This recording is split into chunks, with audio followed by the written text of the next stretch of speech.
ಪಶ್ಚಿಮ ಏಷ್ಯಾದಲ್ಲಿ ನಡೆಯುತ್ತಿರುವ ಯುದ್ಧದ ಹಿನ್ನೆಲೆ ಗೃಹ ಬಳಕೆಯ ಎಲ್ಪಿಜಿ ಸಿಲಿಂಡರ್ ಬೆಲೆಯನ್ನು ಕೇಂದ್ರ ಸರ್ಕಾರ 60 ರೂಪಾಯಿ ಏರಿಕೆ ಮಾಡಿದೆ ಎಂದು ಕಾಂಗ್ರೆಸ್ ಮಹಿಳಾ ಘಟಕದ ವತಿಯಿಂದ ದಾವಣಗೆರೆಯಲ್ಲಿ ವಿನೂತನ ಪ್ರತಿಭಟನೆ ನಡೆಸಿದರು. ನಗರದ ಜಯದೇವ ವೃತ್ತದಲ್ಲಿ ಪ್ರತಿಭಟನೆ ನಡೆಸಿದ ಕಾಂಗ್ರೆಸ್ ಮಹಿಳಾ ಕಾರ್ಯಕರ್ತೆಯರು ಕೇಂದ್ರ ಸರ್ಕಾರದ ವಿರುದ್ಧ ಧಿಕ್ಕಾರ ಕೂಗಿ ಆಕ್ರೋಶ ವ್ಯಕ್ತಪಡಿಸಿ ರಸ್ತೆಯಲ್ಲೇ ಅಡುಗೆ ಮಾಡುವ ಮೂಲಕ ಅಸಮಾಧಾನ ವ್ಯಕ್ತಪಡಿಸಿದರು. ಈ ವೇಳೆ ಕಾಂಗ್ರೆಸ್ ಮಹಿಳಾ ಘಟಕದ ಜಿಲ್ಲಾಧ್ಯಕ್ಷೆ ಅನಿತಾಬಾಯಿ ಮಾತನಾಡಿ, ಇರಾನ್ ಮೇಲೆ ಅಮೆರಿಕ ಇಸ್ರೇಲ್ ನಡೆಸುತ್ತಿರುವ ಯುದ್ಧದಿಂದ ಸಿಲಿಂಡರ್ ಬೆಲೆ ಏರಿಕೆಯಾಗುವ ಸಾಧ್ಯತೆ ಇರುವುದನ್ನು ಕೇಂದ್ರ ಸರ್ಕಾರಕ್ಕೆ ಮುಂಚೆಯೇ ತಿಳಿದಿದ್ದರೂ ಯಾವುದೇ ಮುಂಜಾಗ್ರತಾ ಕ್ರಮ ಕೈಗೊಳ್ಳಲಿಲ್ಲ. ಇದರ ಪರಿಣಾಮವಾಗಿ ಈಗ ಸಾಮಾನ್ಯ ಜನರು ಬೆಲೆ ಏರಿಕೆಯ ಬಿಸಿ ಎದುರಿಸಬೇಕಾದ ಪರಿಸ್ಥಿತಿ ಉಂಟಾಗಿದೆ ಎಂದರು. ಕೇಂದ್ರ ಸರ್ಕಾರ ದೇಶವನ್ನು ಒಲೆ ಮುಕ್ತ ರಾಷ್ಟ್ರವನ್ನಾಗಿ ಮಾಡುವುದಾಗಿ ಘೋಷಣೆ ಮಾಡಿತ್ತು. ಅದರಂತೆ ಜನರು ಒಲೆ ಬಿಟ್ಟು ಗ್ಯಾಸ್ ಬಳಕೆಗೆ ಅವಲಂಬಿತರಾಗಿದ್ದು ಈಗ ಗ್ಯಾಸ್ ಸಿಲಿಂಡರ್ ಇಲ್ಲದೆ ಜನರು ಅಡುಗೆ ಮಾಡುವುದಕ್ಕೆ ಆಗುತ್ತಿಲ್ಲ. ಹಾಗಾಗಿ ಈಗ ಜನರು ಏನು ಮಾಡಬೇಕು ಎಂಬುದಕ್ಕೆ ಕೇಂದ್ರ ಸರ್ಕಾರ ಉತ್ತರ ನೀಡಬೇಕು ಎಂದು ಆಗ್ರಹಿಸಿದರು. ಪ್ರತಿಭಟನೆಯಲ್ಲಿ ದೂಡ ಅಧ್ಯಕ್ಷ ದಿನೇಶ್ ಕೆ ಶೆಟ್ಟಿ, ಮಂಜುನಾಥ್ ಗಡಿಗುಡಾಳ್, ಕೆಜಿ ಶಿವಕುಮಾರ್, ಸೌಮ್ಯ, ರೇಣುಕಾ ಸೇರಿದಂತೆ ಮತ್ತಿತರರಿದ್ದರು. ಗ್ಯಾಸ್ ಸಿಲಿಂಡರ್ ಬೆಲೆ ಏರಿಸಿದ ಕೇಂದ್ರ ಬಿಜೆಪಿ ಸರ್ಕಾರಕ್ಕೆ ಬೆಲೆಯನ್ನು ಏರಿಸಿದ ಕೇಂದ್ರ ಬಿಜೆಪಿ ಸರ್ಕಾರಕ್ಕೆ ಗ್ಯಾಸ್ ಸಿಲಿಂಡರ್ ಬೆಲೆ ಏರಿಸಿದ ಕೇಂದ್ರ ಬಿಜೆಪಿ ಸರ್ಕಾರಕ್ಕೆ. ಇವತ್ತಿನ ದಿವಸ ನೋಡ್ಬೋದು, ನೀವು ಈಗೆಲ್ಲ ನೋಡ್ತಾ ಇದ್ದೀರಾ. ಇವತ್ತು ದಾವಣಗೆರೆ ಮಹಿಳಾ ಕಾಂಗ್ರೆಸ್ ವತಿಯಿಂದ ಪ್ರತಿಭಟನೆ ಹಮ್ಮಿಕೊಂಡಿದ್ವಿ.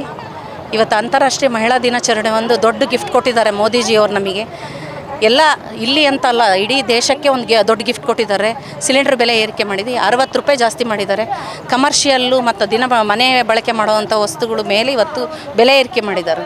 ಇವತ್ತು ನೋಡ್ಬೋದು ನೀವು, ಈಗ 10 ರೂಪಾಯಿ 20 ರೂಪಾಯಿ 50 ರೂಪಾಯಿ ಜಾಸ್ತಿ ಆಗಿದ್ದರೆ ರೋಡಲ್ಲೆಲ್ಲ ಬಿದ್ದು ಓದಾಡ್ತಿದ್ರು ಹೆಣ್ಮಕ್ಳು. ಅವರೇ ಆಗಿರ್ಬೋದು, ಸ್ಮಿತಿ ಇರಾನಿನೇ ಆಗಿರ್ಬೋದು, ಆ BJP ಕಾರ್ಯಕರ್ತರು ಮಹಿಳೆಯರು ಎಲ್ಲ ಮಾಡಿರ್ಬೋದು. ಯಾಕೆಂದರೆ ನಾವೊಬ್ಬರೇನೆ ತಗೊಳೋದು ಸಿಲಿಂಡ್ರ್. ಎಲ್ಲ ಜನ ಬಡವರು ಶ್ರೀಮಂತರು ಎಲ್ಲರೂ ತಗೊತಾರೆ ಸಿಲಿಂಡ್ರು, ಇಲ್ಲ ಅಂತ ಹೇಳ್ತಿಲ್ಲ. ಯಾಕೆ ಅವ್ರಿಗೆ ತಡ್ತಾ ಇಲ್ಲ? ಇವತ್ತಿನ ದಿವಸ ಬೆಲೆ ಏರಿಕೆ ತಡ್ತಾ ಇಲ್ಲರ? ಅವ್ರೇನು ಅಡುಗೆ ಮಾಡಲ್ರ ಇವತ್ತಿನ ದಿವಸ? ಎಲ್ಲರೂ ನಾವು ಒಬ್ಬರೇ ಮಾಡಿದರೆ ಸಾಲದು. BJPಯರು, JDSನವರು, ಎಲ್ಲ ಕಾಂಗ್ರೆಸ್ನವರು ಎಲ್ಲರೂ ಮಾಡಬೇಕು ಇವತ್ತಿನ ದಿವಸ. ಅಂಥ ಪರಿಸ್ಥಿತಿ ಬಂದೈತಿ.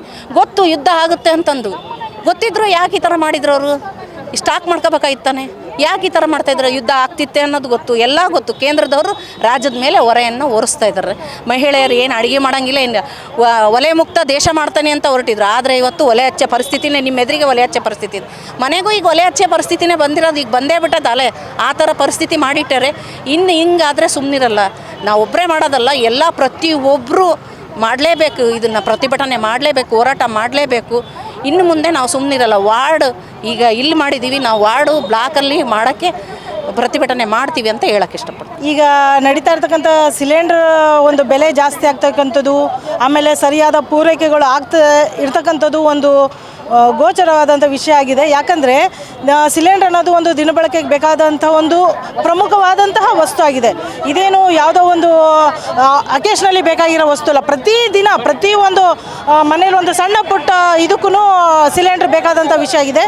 ಈಗ ಕೇಂದ್ರ ಸರ್ಕಾರ ಇದನ್ನು ಏನು ಮಾಡ್ತಾ ಇದೆ ಅನ್ನೋ ಗೊತ್ತಿಲ್ಲ. ಒಂದು ಸರಿಯಾದ ರೀತಿಯಲ್ಲಿ ಪೂರೈಕೆ ಮಾಡ್ತಾ ಇಲ್ಲ. ಮೇಲಿಂದ ಮೇಲೆ ಬೆಲೆ ಏರಿಕೆ ಮಾಡ್ತಾ ಇದೆ. ಈ ಥರ ಬೆಲೆ ಏರಿಕೆ ಮಾಡ್ತಕ್ಕಂಥದ್ದು ನಮ್ಮಂತಹ ಜನಸಾಮಾನ್ಯರಿಗೆ, ಮಧ್ಯಮ ವರ್ಗದವರಿಗೆ ಆಗ್ತಕ್ಕಂಥ ತೊಂದರೆ ಆಗಿದೆ. ಶ್ರೀಮಂತರು ಇದ್ದಂಥವ್ರಿಗೆ ಯಾವುದೇ ರೀತಿಯಾದಂತಹ ಒಂದು ಕುಂದು ಕೊರತೆಗಳಾಗಲಿದ್ದಂಗೆ ಮಧ್ಯಮ ವರ್ಗದವರಿಗೆ, ಬಡವರಿಗೆ ಕೊಡ್ತಕ್ಕಂಥ ಎಲ್ಲ ತೊಂದರೆಗಳು ಕೊಡಲಿಕ್ಕೆ ಕೇಂದ್ರ ಸರ್ಕಾರ ರೆಡಿಯಾಗಿದೆ ಅಂತ ಹೇಳಿದರೆ ತಪ್ಪಾಗಲಾರ್ದು. ಯಾಕಂದರೆ ಇದು ಕೇಂದ್ರ ಸರ್ಕಾರ ಏನಂದರೆ ಬರೀ ಕಾರ್ಪೊರೇಟ್ಗಳಿಗೆ ಅನುಕೂಲ ಮಾಡ್ತಕ್ಕಂಥದ್ದು. ಬಜೆಟ್ ಅಧಿವೇಶನದಲ್ಲಿ ಆಯಿತು, ಈಗ ಮೊನ್ನೆ ನೋಡಿ ಸ್ಟೇಟಲ್ಲಿ ಬಜೆಟ್ ಅಧಿವೇಶನ ಆಯಿತು. ಇದರಲ್ಲಿ ಇದ್ದಿದ್ದಂಥದ್ದು ಎಷ್ಟು ಹೆಚ್ಚಿನದಾಗಿ ಹೆಣ್ಮಕ್ಳಿಗೆ, ಮಧ್ಯಮ ವರ್ಗದವರಿಗೆ, ಬಡವರಿಗೆ, ಇವರಿಗೆ ಅನುಕೂಲ ಆಗೋಂಥದ್ದು ಸ್ಕೀಮ್ಗಳು ಮಾಡಿದರು.